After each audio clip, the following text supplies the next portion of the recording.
Hello dear students, welcome back to my channel. I am Dr. Anusha Rani, speaking from Maharajas College of Pharmacy.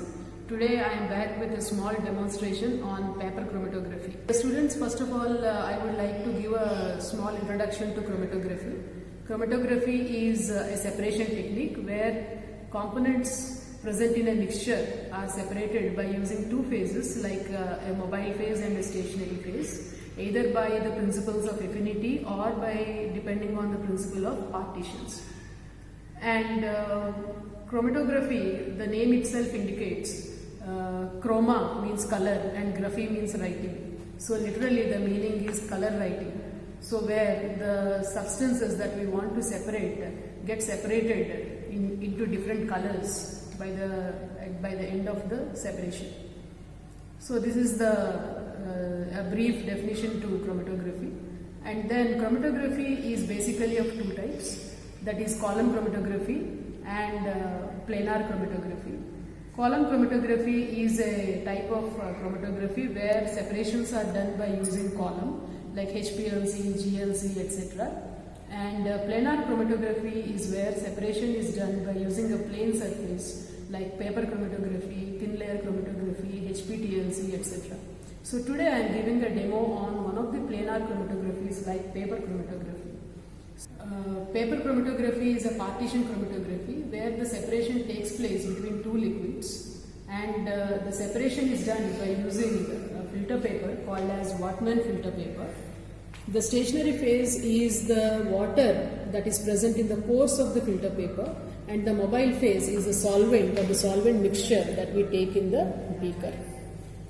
So this is a basic characteristic feature of paper chromatography. Before I describe the procedure of the paper chromatography, I would like to just mention the different types of paper chromatographies like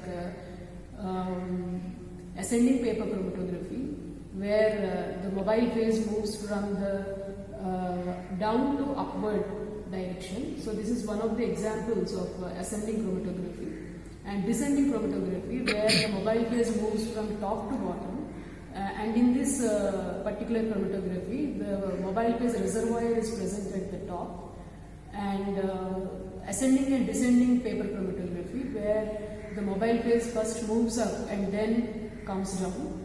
And then radial chromatography, where we take a circular paper and spot the sample in the middle of the paper. So here the separated components move radially towards the periphery of the circular paper. And then two-dimensional chromatography, where separation is done on one side for the first time, and then the paper is turned at right angles and again the second separation is performed. This is two-dimensional chromatography. Today in my demonstration I am going to show separation of a mixture of amino acids as well as their identification. And if you find this video good, you can like, share and subscribe to my channel. So coming to the procedure, there are different steps of paper chromatography. Like first of all we have to decide on what type of paper chromatography we want to run, that is either ascending, descending or ascending and descending or radial chromatography. The literature says that ascending and radial paper chromatography take less time and better separation. So today I am going to show you the ascending paper chromatography. And the samples that I have taken are the tryptophan amino acid and alanine amino acids. This is the tryptophan amino acid and the alanine amino acid standards. And from the mixture, I want to see whether these two are getting separated or not. So this is the simple demonstration that I want to show to you, dear students. And coming to the basic steps of paper chromatography, the first step is that I have decided to do an ascending paper chromatography. You can see that the solvent is moving from down to top direction. And the second step is selection of the paper. We have to select a proper graded pore sized filter paper. So here Whatman filter paper is the paper that we have to use for paper chromatography. This Whatman filter paper exists in different grades based on the pore size, And based on the type of sample that we want to separate, we have to select the Whatman filter paper. We have to cut its suitable size, and then we have to prepare the paper. Of course, you can see how the paper is prepared and the samples are spotted in this video. And after selection of the Whatman filter paper, we have to prepare the samples. The samples are prepared by dissolving in the mobile phase, a suitable mobile phase. The samples must be in fact soluble in the mobile phase. The mobile phase that I have used today is a mixture of butanol, acetonitrile and water mixture. We can use a single solvent or a composition of solvents or a mixture of solvents depending upon the type of separation that we need. So this is about the selection of the mobile phase. So I have selected the type of separation as ascending paper chromatography, then I have selected a Whatman filter paper, and then I have selected the mobile phase ratio. So the next thing is to spot the sample over the paper. So I have to spot the sample at a particular point on the paper, which I will be showing in the video. So after spotting these samples, I will be drying the paper. After drying the paper, I will be placing it in this beaker containing the mobile phase. And as soon as I place the paper in the beaker containing the mobile phase moves from bottom to top of the paper because of the capillary actions of the filter paper. And the filter paper, as we know, it is made up of cellulose. Because of the capillary actions of the filter paper, the mobile phase will be moving through the pores of the filter paper. And as the mobile phase moves, the sample that is spotted also moves in the top direction, and then the separation takes place. And after the chromatogram development, after it has developed to a certain period, this procedure is called as chromatogram development. And after it has developed to a certain place or a range, we have to take out the paper, then we have to dry the paper, and then we have to spray with a suitable detecting reagent like an anhydrine reagent or place the paper in iodine vapors, etc. So after spraying the detecting reagent like a Grignard reagent or an anhydrine reagent, etc., the spots usually appear, or the separated components appear in the form of spots in different colors. This is how the separation takes place. This is what I am going to show you, the procedure in my video. This is a brief description I have given. And coming to the uses of this paper chromatography, it is used to analyze many pharmaceuticals like amino acids, sulfonamides, different types of drug products. Then it is also used to study the fermentation and ripening of fruits, then food products, etc. These are the basic uses of paper chromatography.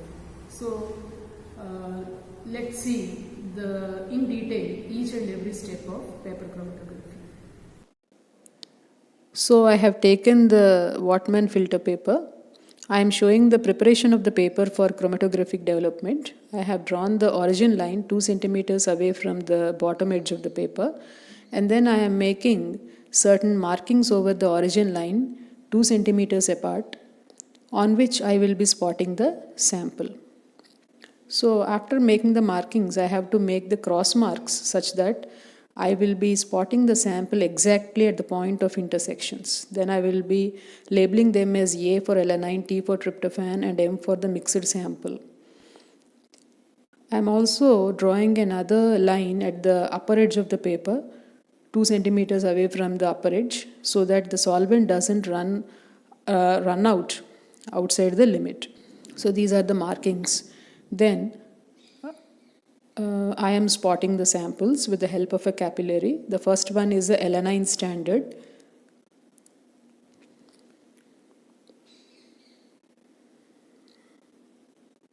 You can see I am spotting the alanine standard over the cross mark.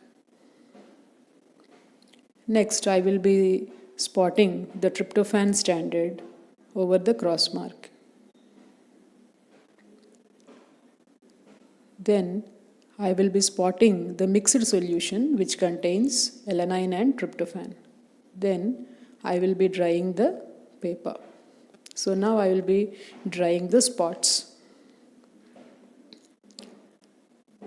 So this is how I spot the samples and standard.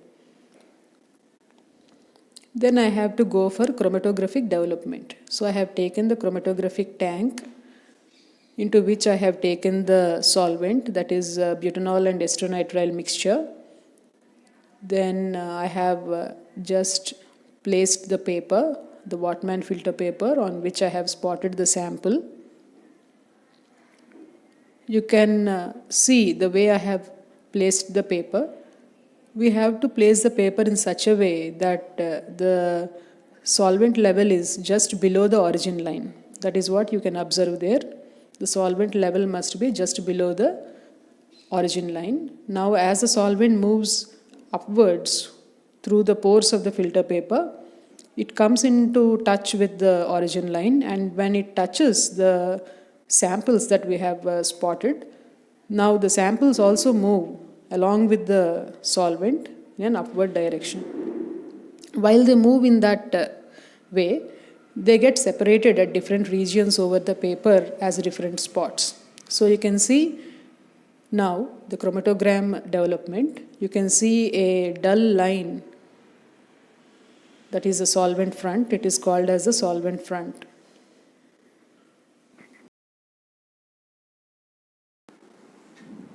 After the chromatogram development, after the solvent has reached certain level, then I will be removing the paper from the chromatographic tank, and then I will be drying it. So this is the dried chromatogram paper. After development, I have dried it, and now I am going to spray the ninhydrin reagent to locate the separated spots. I am using ninhydrin reagent, and I am spraying it with the help of a sprayer.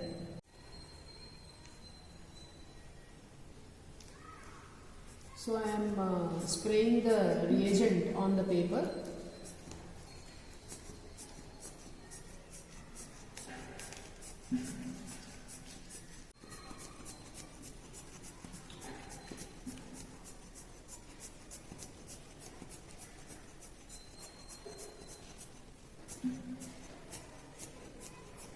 So I have sprayed it all over the paper. I will just watch it after 1 minute. Dear students, you can see the separated amino acids. This is the standard alanine amino acid spot is located in this place. Then standard tryptophan. This is the spot that has been detected, the separated spot that has been detected by the ninhydrin reagent. Then in the mixture that I have spotted in the third place, you can see that the alanine and tryptophan have got separated. You can see alanine here and alanine from the mixture. Tryptophan standard and tryptophan separated from the mixture. So the next step is we have to calculate the RF factors for the amino acids.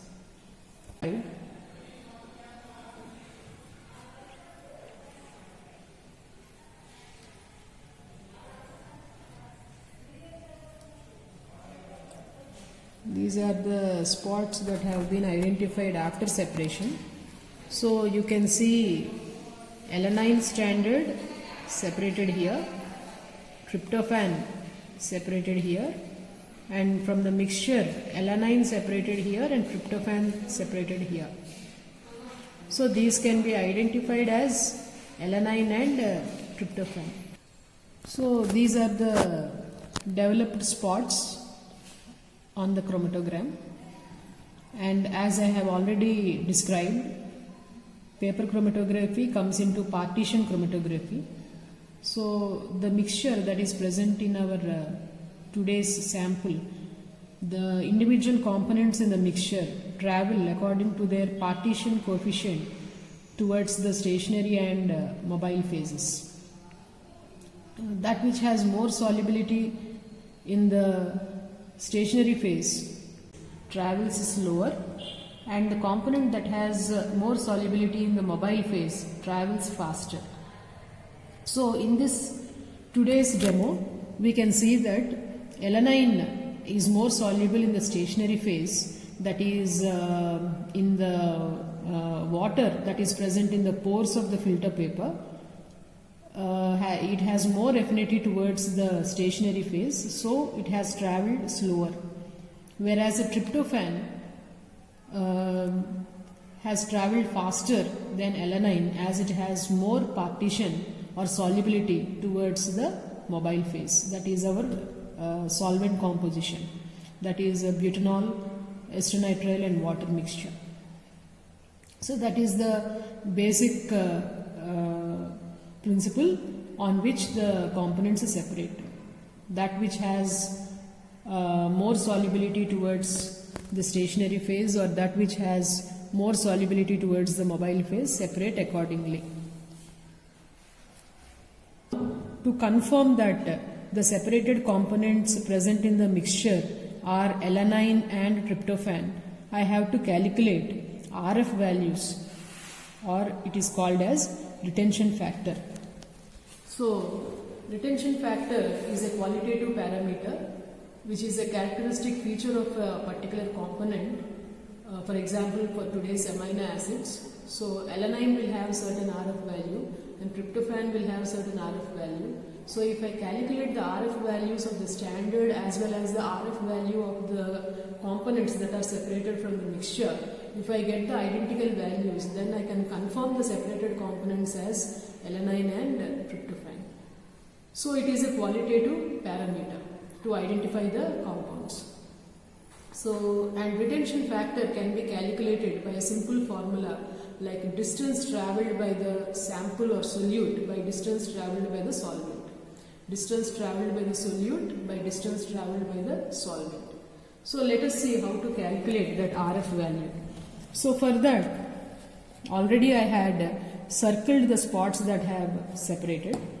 Then I have to first of all find out the distance that is travelled. You can see a dull line here.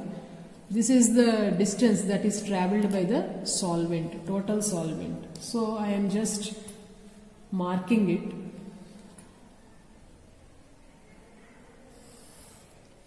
As a distance travelled by the solvent.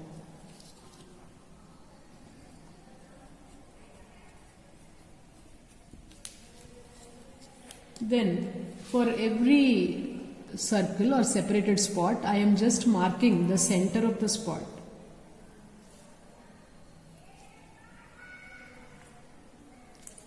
So I have to now measure the distance between the center of the spot to the origin line. So you can see, dear students, the distances travelled by the samples or our components or the amino acids are almost the same in case of standard and mixture. This is the 4.3 centimeters is travelled by alanine standard and 4.1 centimeter is travelled by the alanine present in the mixture. And 6.2 centimeters is the distance travelled by tryptophan standard and 6.1 centimeter is the distance travelled by the tryptophan present in the mixture. So now I have to calculate the RF value. I have to also measure the total distance travelled by the solvent. The total distance travelled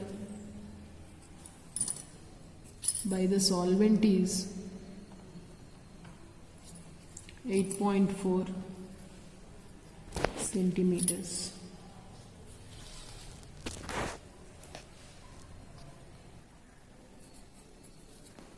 RF value of alanine, distance travelled by alanine, that is 4.3 by distance travelled by solvent, that is 8.4. That is 0.51. Similarly, for a tryptophan standard, the retention factor is equal to 6.2 by 8.4. So we get it as 0.73.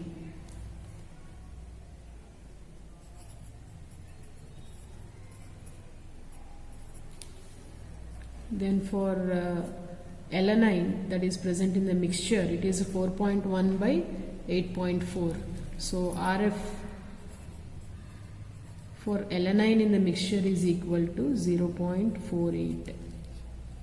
Then RF for tryptophan in the mixture is 6.1 by 8.4, that is 0.72. So if you observe clearly, the RF values of the components standard as well as the RF value of the components present in the mixture are matching. Like RF value of alanine standard is 0.51, RF value of alanine in the mixture is 0.48, RF value of tryptophan in standard is 0.73, RF value of tryptophan present in the mixture is 0.72. As the RF values are matching and very close to one another, we can identify that the separated components are alanine and tryptophan. This is how we identify amino acids that are separated from a mixture by paper chromatography.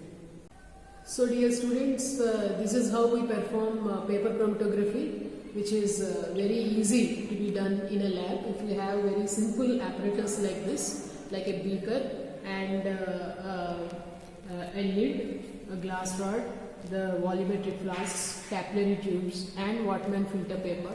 If we have this simple equipment and a sprayer to spray the locating reagents, and we can perform the paper chromatography very easily in our labs. So amino acid separations can be done easily in our lab with paper chromatography. Hope the description is clear. If you find it good, you can like, share and subscribe to my channel. You can also give your suggestions in the comment box. Soon I will be back with another analytical procedure. Thank you.